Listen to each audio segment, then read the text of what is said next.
بسم اللہ الرحمن الرحیم۔ اللہ تبارک و تعالیٰ کے پاکیزہ ترین نام سے آغاز کرتے ہیں جو بہت مہربان نہایت رحم والا ہے۔ درس بخاری کا سلسلہ پچھلے پروگرام میں 2325 نمبر حدیث پاک تک پہنچا تھا، اور اس میں یہ حدیث بیان کی تھی کہ حضرت ابو ہریرہ رضی اللہ تعالیٰ عنہ کہتے ہیں کہ انصار صحابہ نے نبی کریم صلی اللہ علیہ وسلم سے عرض کی تھی کہ ہمارے کھجوروں کے باغات آپ ہم میں اور ہمارے مہاجر بھائیوں میں تقسیم فرما دیں، تو سرکار نے اس سے منع فرمایا۔ پھر ان انصار نے مہاجرین سے کہا کہ آپ لوگ ہمارے درختوں کی دیکھ بھال کی مشقت ہماری جگہ اٹھا لیں، ہم آپ کو پھلوں میں شریک رکھیں گے۔ تو سب نے کہا ٹھیک ہے، سنا ہم نے اور قبول کیا۔ تو اس پہ میں تھوڑا سا کلام کر چکا ہوں کہ کس طریقے سے ہمیں باغات کو بٹائی وغیرہ پر دینا چاہیے۔ اب اس حدیث کا مطلب کیا ہے؟ اصل میں جب مہاجر صحابہ مکہ چھوڑ کر مدینہ منورہ آئے تو نبی کریم صلی اللہ علیہ وسلم نے انصار صحابہ کو ایک تو حکم یہ دیا کہ ہر ایک انصاری صحابی اپنے ایک مہاجر بھائی کو اپنا دینی بھائی بنا لے اور اپنا آدھا مال اس کے سپرد کر دے۔ یہ ہے بڑا امتحان، کیونکہ ان میں مالدار صحابہ بھی تھے، ان میں کافی مال رکھنے والے لوگ تھے، اور اپنی محنت سے جمع شدہ مال کو آدھا کسی کو دے دینا یہ کوئی آسان کام نہیں ہوتا۔ آپ کی جیب میں اگر کچھ پیسے ہیں اور آپ کے والدین کہیں کہ بیٹا جتنے تمہارے جیب میں پیسے ہیں آدھے اپنے بھائی کو دے دو، سگے بھائی کو، تو میرے خیال میں اس میں بھی 10 دفعہ انسان سوچے گا اپنے ماں باپ کا حکم مانتے ہوئے کہ بھائی کو دے دوں، میں کیوں دے دوں، کس وجہ سے دے دوں، سوال کریں گے 10 دفعہ آپ۔ لیکن صحابہ کرام علیہم رضوان وہ مضبوط ایمان والے تھے، ان کا نبی کریم صلی اللہ علیہ وسلم پر اعتقاد زبردست قسم کا تھا، قرآن پاک پر اعتقاد تھا، وہ آخرت پہ بڑا کامل یقین رکھتے تھے۔ وہ جانتے تھے کہ اللہ کے نبی کی بات ماننے میں ہی دنیا کی بھی بھلائیاں ہیں اور آخرت کی بھلائیاں ہیں۔ ہم لوگ اتنے ڈیڑھ ہوشیار اور سمجھدار ہو گئے ہیں کہ اللہ تعالیٰ اس کے رسول کا حکم متوجہ ہوتا ہے تو اسے بھی پہلے عقل کے ترازو میں تولتے ہیں، اور اس کے بعد دیکھتے ہیں کہ اگر ہمیں اپنے فوائد نظر آئیں اور نقصان کا پہلو نظر نہ آئے تو ہم قبول کر لیتے ہیں، اور اگر عقل کہتی ہے خبردار اس کو اگر قبول کیا تمہیں مالی نقصان ہو سکتا ہے، تو ہم ایک لمحہ نہیں لگاتے اللہ تعالیٰ اس کے رسول کے حکم کو پامال کرنے میں معاذ اللہ، اور ہم اس طرف چلے جاتے ہیں، جس کی مثال یہ ہے کہ اگر اللہ رسول کے حکم کے مطابق نماز پابندی سے ادا کی جائے تو بعض اوقات کاروبار میں فرق ہوتا ہے، دکان بند کرنی پڑے گی، کسی کو ایک مسجد میں جائے گا 15-20 منٹ لگیں گے، نماز چھوڑ دو، دکان کا نقصان نہیں ہونا چاہیے۔ اسی طریقے سے اگر کوئی کاروبار کر رہے ہیں جس سے حرام روزی بہت زیادہ ہمارے پاس آ رہی ہے، ناجائز کاروبار ہے، غلط طریقے سے کر رہے ہیں، اور کوئی ہمیں بتائے کہ یہ آپ غلط کر رہے ہیں، اللہ کے رسول نے اس سے منع فرمایا ہے، اس سے آپ کی روزی حلال سے حرام کی طرف جا رہی ہے، تو ہم اس شخص کو خاموش کروا دیں گے۔ وہ شرعی احکام اس وقت ہمیں بہت ہی ناگوار گزریں گے، لیکن ہم اس کاروبار کو بند کرنے کے لیے تیار نہیں ہوں گے۔ یہی فرق ہے، بہت بڑا فرق ہے جو صحابہ کرام اور ہم میں تھا۔ ان کے ایمان انتہائی کامل تھے، یقین کامل تھا۔ ہم ان تمام چیزوں کو جاننے کے باوجود جو ان کو بھی بتائی گئی تھیں، ہمارا یقین بہت کمزور ہے۔ ہم دنیا پہ اور کیش پہ یقین رکھتے ہیں، آخرت پہ، اور آخرت چونکہ اکثر ادھار ہی ہوتی ہے، وہ بعد میں ملے گی، اس پر کامل یقین نہیں ہے۔ میں نہیں کہتا ہوں یقین نہیں ہے، کیونکہ تو وہ ایمان ہی ختم ہو جائے گا، کامل یقین نہیں ہے، کیونکہ کسی بھی چیز کا کامل یقین ہمارے عمل میں تبدیلی لاتا ہے، چینج لاتا ہے۔ اگر یقین ہو، کوئی کہے یار اس گلی سے نہ گزرنا، اس میں بڑا خطرناک کتا ہے، فوراً پاؤں پکڑ رہا ہے، آج کل 50 آدمی ہاسپٹل میں جا چکے ہیں، اگر ہمیں کتے کی آواز نہیں بھی آ رہی، نظر نہیں بھی آ رہا، پھر بھی اس شخص کی بات مانتے ہوئے کبھی اس گلی میں داخل نہیں ہوں گے کہ نہیں یار نقصان ہو جائے گا، کتے نے کاٹ لیا تو کیا ہوگا۔ یعنی ایک یقین ہمیں، اگرچہ یہ فرض کر لیں گلی شارٹ کٹ ہے اور دوسرا بڑا گھوم کے جانا پڑے گا، ہم کہیں گے بھاڑ میں جائے شارٹ کٹ، گھوم کے آ جائیں گے، لیکن بھائی کتے نے کاٹ لیا تو مصیبت ہوگی۔ اس سے آپ اندازہ کر سکتے ہیں کہ جب یقین کامل حاصل ہو تو انسان ایک مشقت، بڑی مشقت اٹھانے کے لیے تیار ہوتا ہے، وقتی فوائد کو چھوڑ دیتا ہے، لیکن نقصان کا سامنا نہیں کرتا ہے۔ لیکن آخرت کے معاملے میں ایسا ہو جاتا ہے۔ اب صحابہ کرام کو دیکھیے، نبی کریم تشریف لائے ہیں، انصار صحابہ بڑے دل والے لوگ تھے، انہوں نے آ کر کہا یا رسول اللہ یہ ہمارے باغات ہیں، ہم میں اور ہمارے مہاجر بھائیوں میں تقسیم کر دیں، آدھا ان کا آدھا ہمارا۔ باغات، پانی کے چشمے ہیں، کھجوروں کے درخت ہیں، ان میں کھجوریں لٹکی ہوئی ہیں، آپ آدھا ان کو دے دیں۔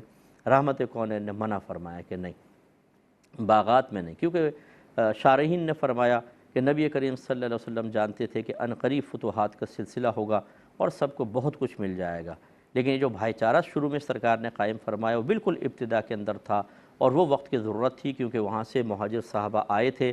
اگر ان کے لیے فوری طور پہ معاشی مسئلے کا کوئی حل پیش نہ کیا جاتا تو پھر آزمائش شدید ترین ہو سکتی تھی، وہ سرکار کی حکمت تھی۔ تو سرکار نے پہلے فرمایا کہ نہیں، پھر ان انصار صحابہ نے مہاجر صحابہ سے ایک طرح کا معاہدہ کیا کہ پھر آپ ایسا کریں، ہمارے باغات کی دیکھ بھال کریں، پھلوں میں ہم آپ کو شریک کر لیں گے۔ انہوں نے کہا چلو ٹھیک ہے، یہ ہم قبول کر لیتے ہیں، مالک نہیں بنیں گے، ہاں ہم آپ کے ساتھ کام کر لیتے ہیں۔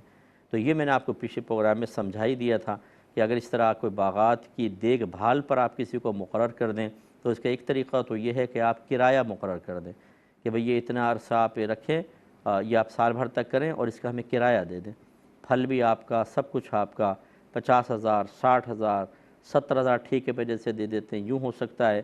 یا یہ طریقہ بھی ہمارے ہاں رائج ہے اور ہم اس کو جائز ہی کہیں گے کہ جتنی بھی پیداوار ہوئی ان باغات کی، یعنی جتنے بھی پھل اترے، اس سے جو آمدنی ہوگی اس کا 80% میرا، 20% تمہارا، یا 50-50% یہ بھی چل جائے گا۔ لیکن یہ طریقہ، تیسرا طریقہ غلط ہوتا ہے کہ یوں کہا جائے یا یوں طے کیا جائے کہ جتنی بھی پیداوار ہو اس میں سے 50 من میرا، جتنا زائد ہوگا تمہارا۔ یہ غلط ہوگا کیونکہ ہو سکتا ہے 50 من ہی ہو یا اس سے بھی کم ہو، 40 من ہوئی تو اس کا مطلب آپ کہیں گے بھئی 10 من تو میرا بھی نکل گیا، 40 من میرے، اور ان کے لیے کیا ہے؟ کچھ بھی نہیں۔ اگر ناگہانی آفات آ جائے اور بہت سارا پھل ضائع ہو جائے تو آپ تو اپنے منوں کا حساب لے کے لے لیں گے، ان بیچاروں کا کیا ہوگا؟ تو یہ طریقہ کار بنا ہے۔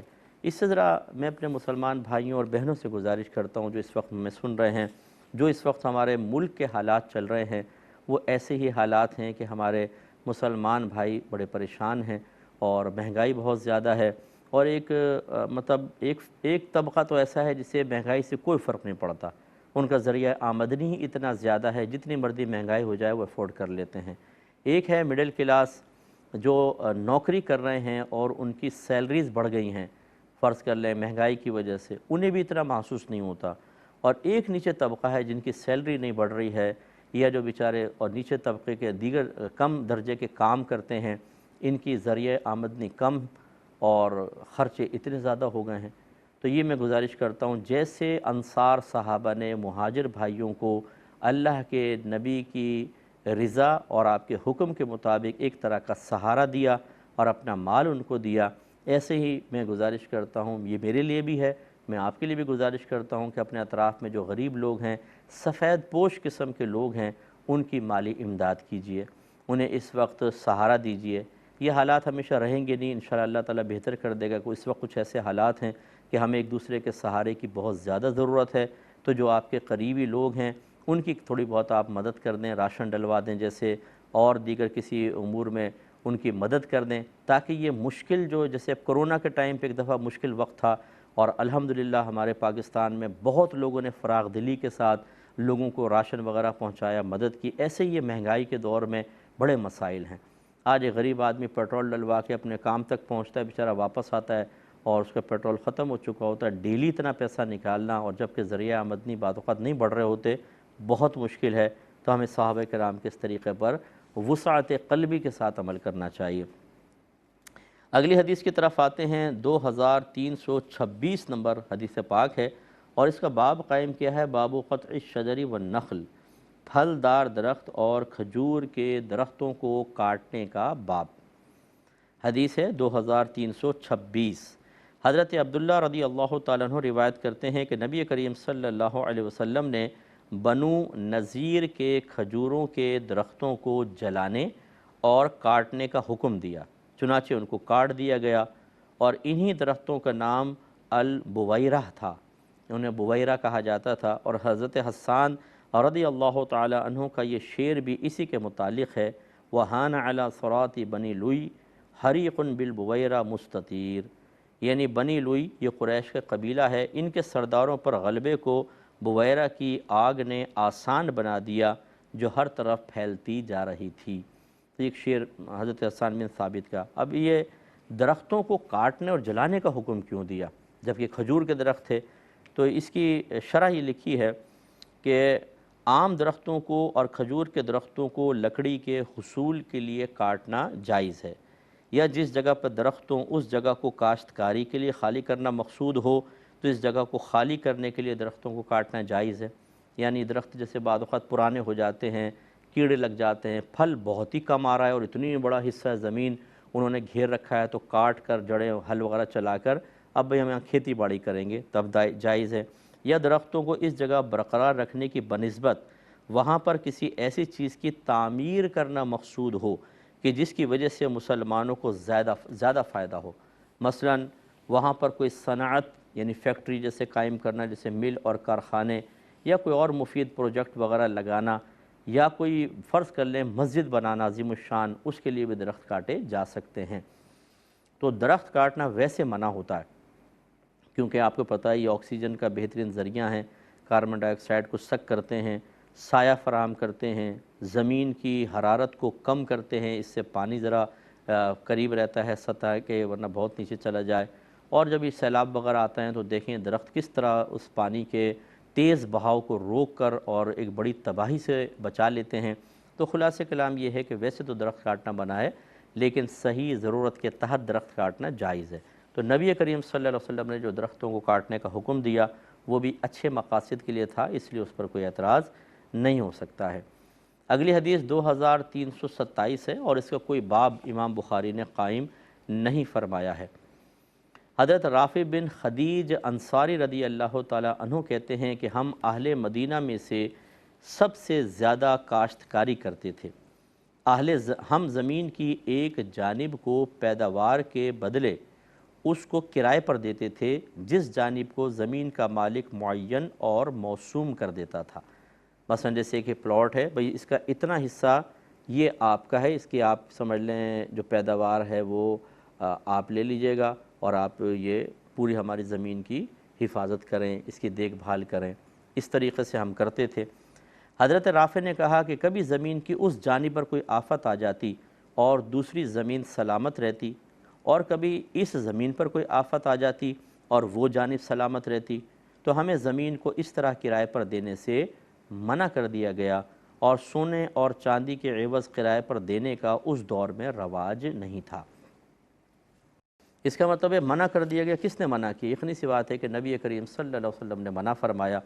اور اگر آپ کو یاد ہو تو میں نے آپ کو باغ کے سلسلے میں عرض کیا کہ اس طرح معین کر لینا کہ اس باغ کی یہ اتنی آمدنی یعنی 50 من میرے باقی تمہارے۔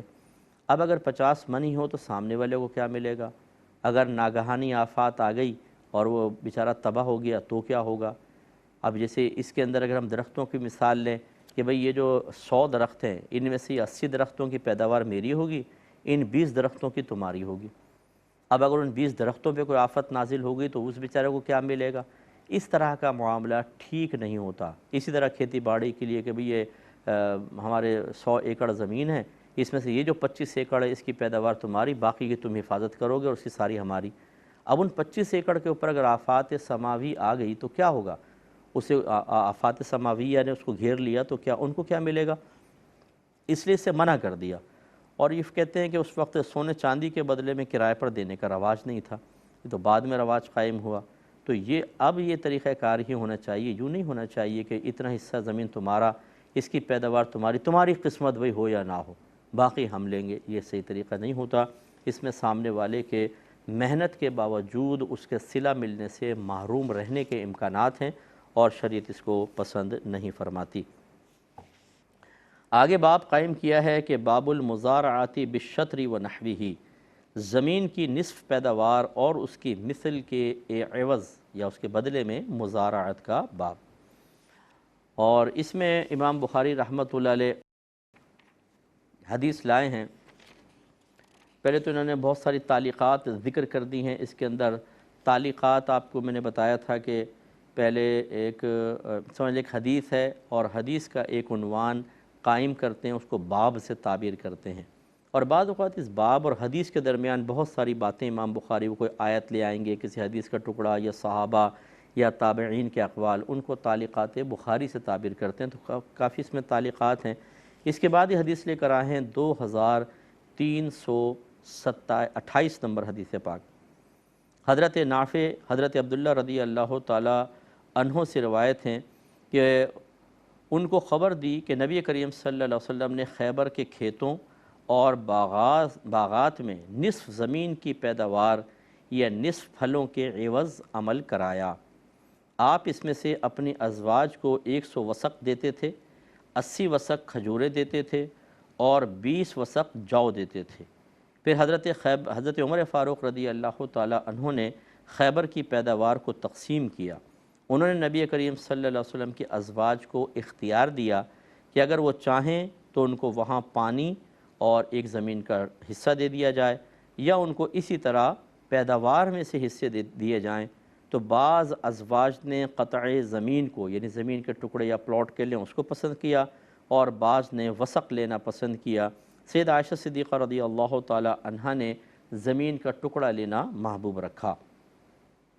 تو اب اس میں نبی کریم صلی اللہ علیہ وسلم نے جو یہودیوں کی زمینیں آپ نے قبضے میں لی تھیں خیبر کے کھیتوں اور باغات میں، سرکار نے یوں ہی طریقہ کار اختیار فرمایا کہ معاہدہ کیا کہ خیبر کے کھیتوں اور باغات میں نصف زمین کی پیداوار یا نصف پھل ان کے ہوں گے اور نصف پھل ادھر آئیں گے، اور یہ جو سرکار کے پاس اس طرح کی کوئی پیداوار آتی تھی اس میں سے میرے آقا صلی اللہ علیہ وسلم کا 5واں حصہ ہوتا تھا، اور اپنی ازواج کو بھی آپ اس میں سے حصہ دیا کرتے تھے۔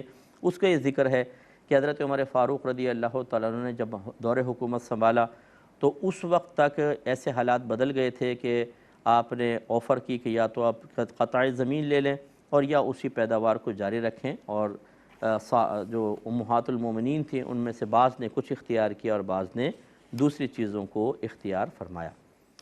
آگے آپ کی طرف آتے ہیں کہ بابو اذا لم یشترط السنین فی المزارعہ، جب مزارعت میں سالوں کی تعداد معین نہ کی جائے۔ 2329 نمبر حدیث پاک ہے، حضرت ابن عمر رضی اللہ تعالی عنہ اس کے راوی ہیں۔ وہ بیان کرتے ہیں کہ نبی کریم صلی اللہ علیہ وسلم نے خیبر کی زمین میں پھلوں اور غلے کی نصف پیداوار کے عوض میں عمل کرایا۔ تو اب یہ پہلے بھی وہی حدیث گزر چکی ہے۔ اس کا یہ باب یہ قائم کیا ہے کہ اس میں سرکار نے کوئی مدت معین نہیں کی تھی۔ اس کا مطلب ہے کہ مزارعت میں کوئی مدت معین نہ کریں، اور کسی کو ٹھیکے پہ زمین جیسے مزارع وغیرہ ہوتے ہیں مزارات پر دے دی، اور طویل عرصے تک، بعض اوقات تو ایسا ہوتا ہے کہ وہ اتنے پرانے لوگ ہوتے ہیں کہ ایک نسل ختم ہو گئی، دوسری نسل، تیسری نسل چل رہی ہوتی ہے، تو اس کی گنجائش ہو سکتی ہے۔ اب چونکہ پروگرام کے وقت تقریباً ختم ہو رہا ہے، انشاءاللہ نیکسٹ پروگرام میں اس سے آگے کنٹینیو رکھیں گے۔ دیکھتے رہیے، دوسروں کو بھی اس کی ترغیب دیجیے۔ اللہ تعالیٰ عمل کی توفیق عطا فرمائے، آمین۔ وآخر دعوانا ان الحمدللہ رب العالمین۔ اللہم صلی علی محمد وعلی آلہ وصحبہ وسلم۔